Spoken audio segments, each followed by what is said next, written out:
I told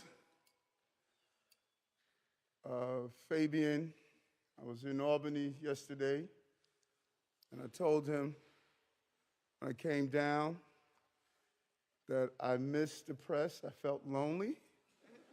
So after I finish my meeting, can we see if we can do a gaggle so I can talk to Michael and all the rest of you? I didn't realize how absence make your heart grow fonder. And so we had an amazing, historic meeting today. During the campaign, I watched on the ground the number of leaders in the Muslim community and other faith-based communities. And I watched their hard work, the dedication, and commitment. And then I started to see a pattern. When the labor was extremely difficult, I started to notice who was on the front line. And on the front line, I started to see over and over women. Women. When it was time to celebrate, there was an absence. And I made up my mind then and took a note in my journal that when I become mayor, we're going to assemble women here at City Hall in the room we call the COW, Committee of the Whole. And just out of curiosity, how many of you have not ever been in that room before? If you have never been in that room before, raise your hand. So it's about opening this building, City Hall and Gracie Mansion, as what we call the People's House. That's what we call Borough Hall, and we're calling this building the People's House. It can't be a strange place where people don't feel as though this is part of the extension of the resources that they're providing. There were some unbelievable ideas that came out of this body. They will help us in getting information out to their constituency, such as earned income tax credit, child care, domestic violence, shelters, education, dealing with crime. What we have learned that communities that are readily identified are often the targets of violence. The hijab, which is a symbol of respect for their religious belief, has far too often turned into a tool of violence for those who want to identify Muslim women. And it's a real issue. And they talked about it in a very passionate way. And so we are hoping that this is going to be a series of conversations we are having with the women of this city to find out exactly what are the issues that they are facing and allowing them to have the voice to speak on behalf of their constituency. And we're proud of the many Muslims who are in our administration. We're proud of the relationships that we have developed and will continue to develop. But the goal is to diversify this city and not only have those who are receiving services interact with government, but those who are delivering services should be able to communicate on the ground in a real way with the people who they're delivering services to. So I thank these women for allowing me to host this meeting, and it's one of many that we're going to continue to have in the months and years to come.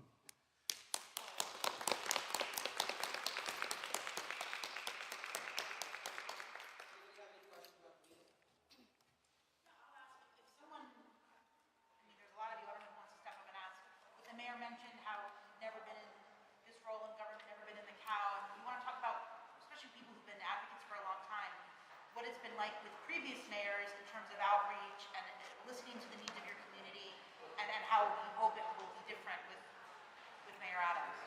I can certainly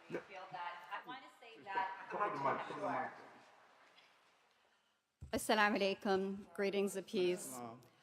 I want to say that what happened today was historic.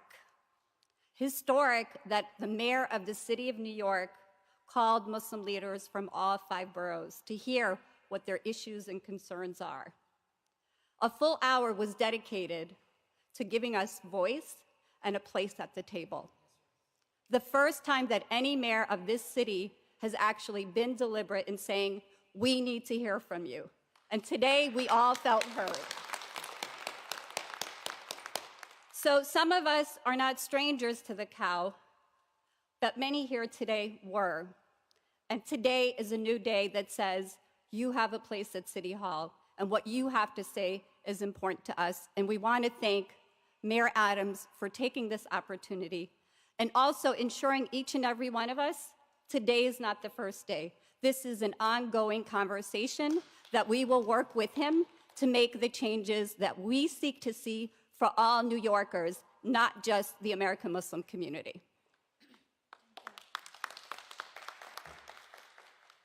Alito, you want to say something? Well, I just wanted to say, Mayor, one, that peace and blessings. Assalamu alaikum. I've been a longtime advocate and activist here in New York City, and this City Hall is not new to me. But I want to say one word that defines how I feel today, and that is hopeful. That is hopeful. When Mayor Adams was running, I said, I will stand as your accountability partner. And here I am. And here I am amidst other Muslim women having voice, because sometimes women are made to be wrong when you use your voice. And what I'm hearing is women are being made to be more right in using their voice and not seen as adversarial. So for me, having the conversation that we had today was powerful and empowering. I'm leaving here feeling lighter and hopeful. So I want to say thank you, Mayor Adams. I'm looking forward to continued conversation, and I love that the issue of public safety with Muslim women, which has been a great concern, is included in this conversation. Thank you. Thank you. Thank you. Any of my city employees? No, we want to do a city employee if there's anyone who wants to speak. Okay. All right. So we're going to spare you the off topics that I'm going to get from my friends, you know. But thank you. Assalamu alaikum. Really appreciate you. Looking forward to the future. Thank you, sister.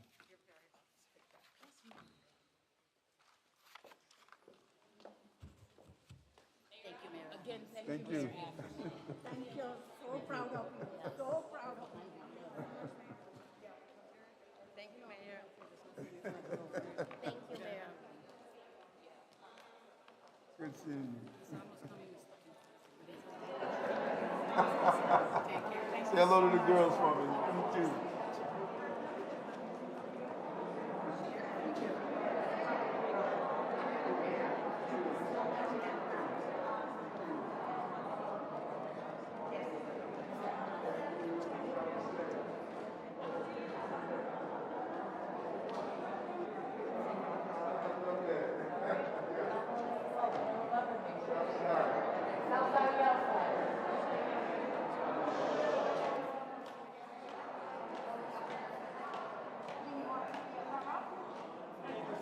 What's up, Jimmy? Good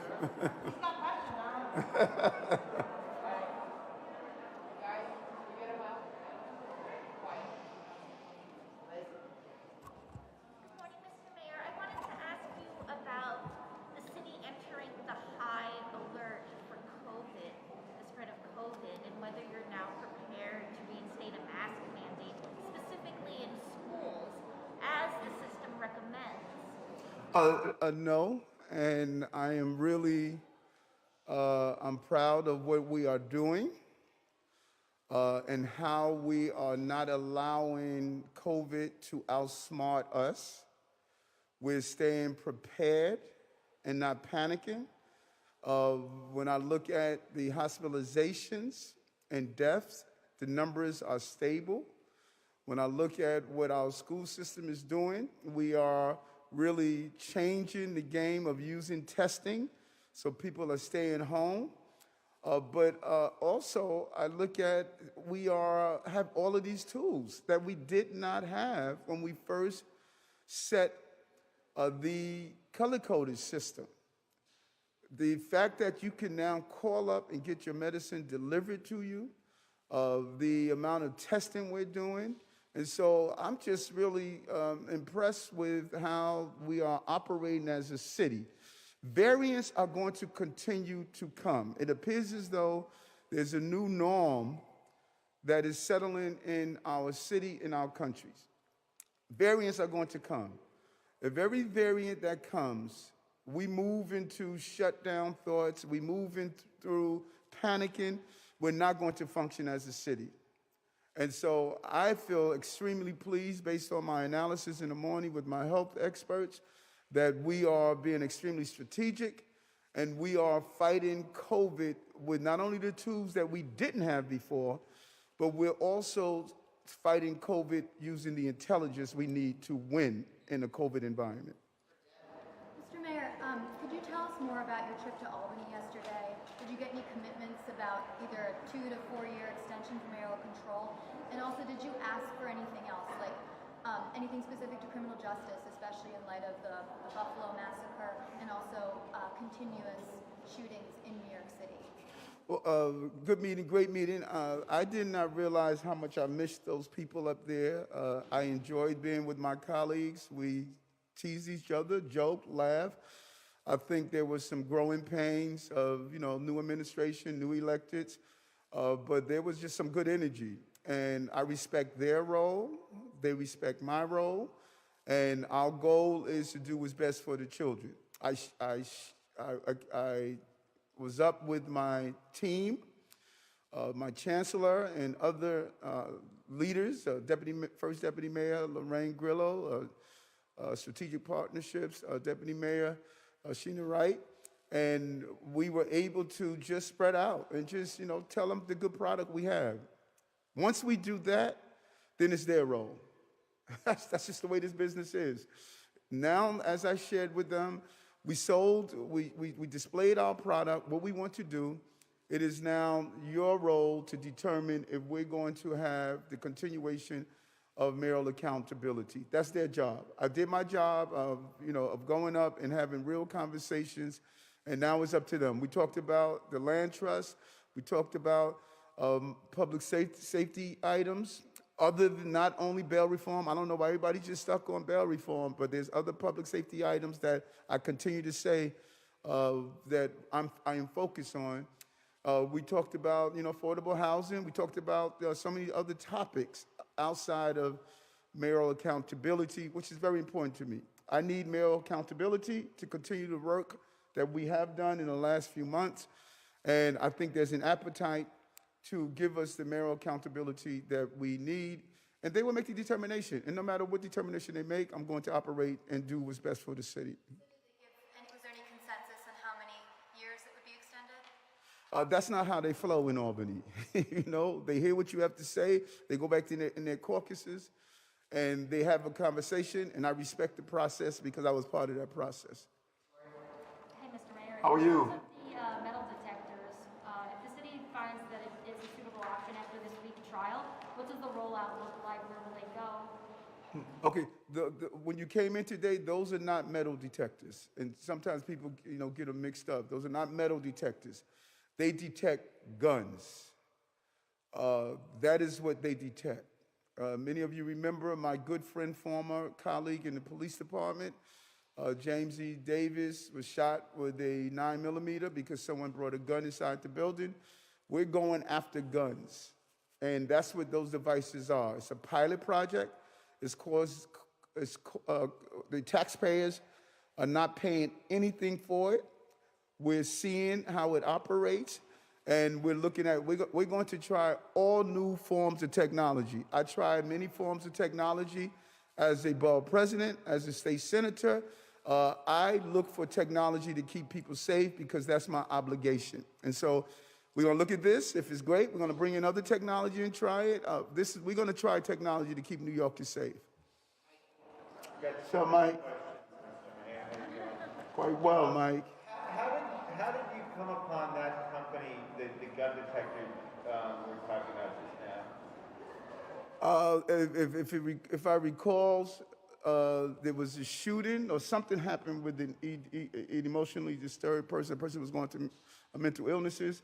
And I went online, started looking around, and I told my staffer at the time to go take a look at it.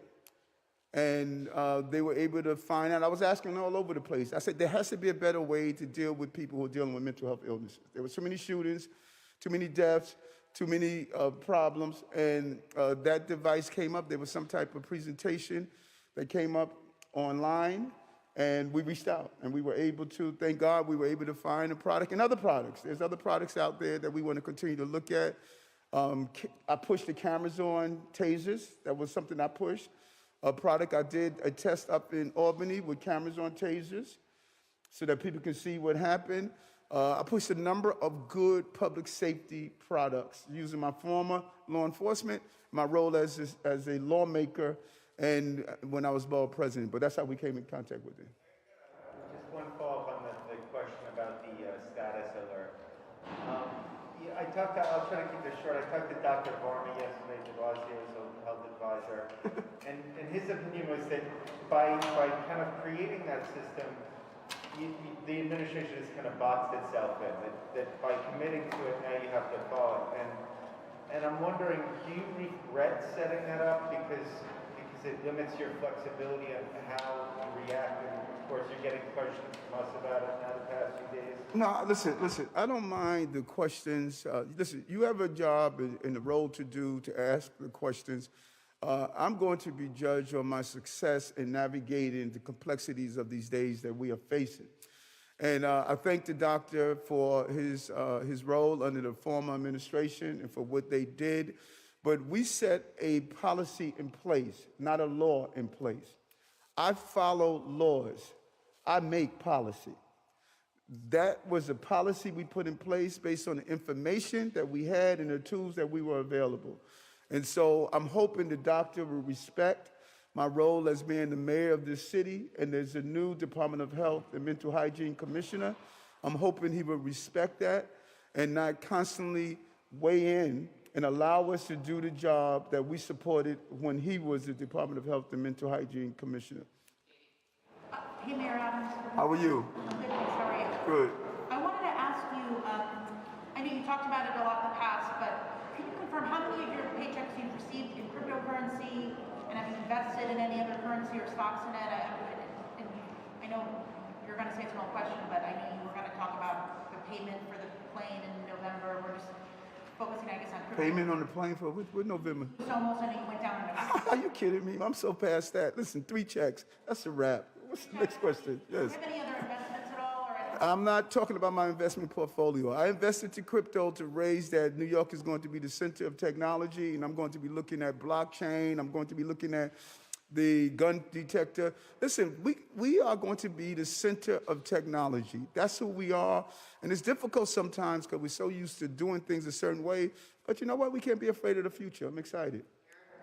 Mr. Mayor, we reported on Frank Marone's former clients in his law firm, about 40 that have, business with the city.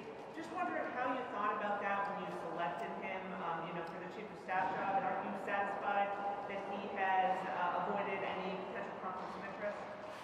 Listen, he has gone beyond the call of duty. Think about it for a moment. Frank was a reasonably successful attorney. Everyone that was a good attorney. If I said he was extremely successful, he was a successful, he did his job. He had a lot of clients. And so if he had a lot of clients, then just about every area he's going to have clients in. No matter, I have several attorneys on staff here. I have several people that are not attorneys. I'm happy that he's operating as a professional. Frank has gone beyond the call of duty when it comes down to recusing himself. He's doing what is supposed to be done. We are extra careful. That's why our chief counsel looks over this stuff. He engages us. Frank, I think that, there's no way you're going to be an attorney and not have clients. And so the goal is to make sure you have that right firewall when you come into government, because Frank is not the first attorney that was in private practice and to come into government. Now, we go through every one of his clients or his associates' clients and say, well, okay, he had this person as a client. I just think that's an overreach. Frank is doing a great job as the chief of staff. I'm glad he's on board. It's hard coming into government. Trust me, you're under a lot of scrutiny. His successful law practice is, you got to walk away from it. You have to put your life on hold. You're constantly monitored. And so, I really commend him for doing this because he believed in the mission of what we're trying to accomplish. Mr. Mayor, on 421A, did you get to talk about that at all? Get any commitments about renewing it or replacing it? Oh, yes, we did. We did have conversations about that, and hopefully, they can come to an understanding that we need to, even if we could extend it, I'm hoping that we could accomplish and come to an agreement.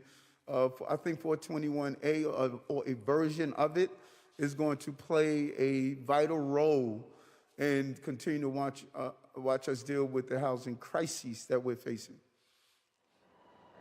Hi, Mr. Mayor. Yes. On the mayoral control issue, a report by the nonprofit Advocates for Children says your administration should not be spending millions on a data portal to increase attendance among children in homeless shelters. As you look for mayoral control of the school, what steps has the DOE taken to improve attendance in this group? And I think that I respectfully disagree with them about data portals, dashboards, analyzing.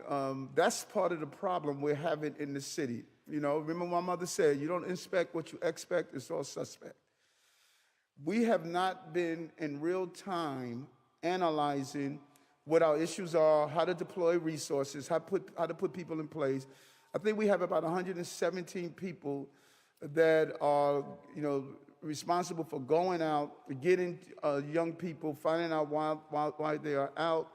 We do this correctly and build the right portals, the right dashboards. We can deploy people better. So sometimes, you don't fly a plane without a cockpit filled with instruments to tell you how you are flying. We have been flying this complicated piece of machinery called New York in the blind. I'm not going to operate this city that way. And so the goal is for us to, while we are using those 117 people to go out and find students and get them back into school, we need to build out a system that better analyze how students are doing well in school. If they're out, finding out their issues, this is going to be a very complicated piece of apparatus to better identify the issues our students are having. Have they been trained on it in the homeless shelters? Do they know how to use the system? Not at this time. We're going to do that, and that's part of the process that we're doing right now. But still, those 117 people are out identifying those children that are out. We need to get those children back in school. First of all, if you're homeless and you're a child, the numbers are clear. You're less likely to graduate from high school. And if you don't educate, you will incarcerate. I said this over and over again. So the goal is to get them into permanent housing. That is the goal, not to leave them in homeless shelters. About 110,000 children are in homeless shelters. We don't want to leave them there. They need to get in permanent housing. And there are many factors that's preventing that we want to zero in on. Is there a scenario we could see the mask mandate returning to schools? I'm sorry? We could see the mask mandate returning to schools.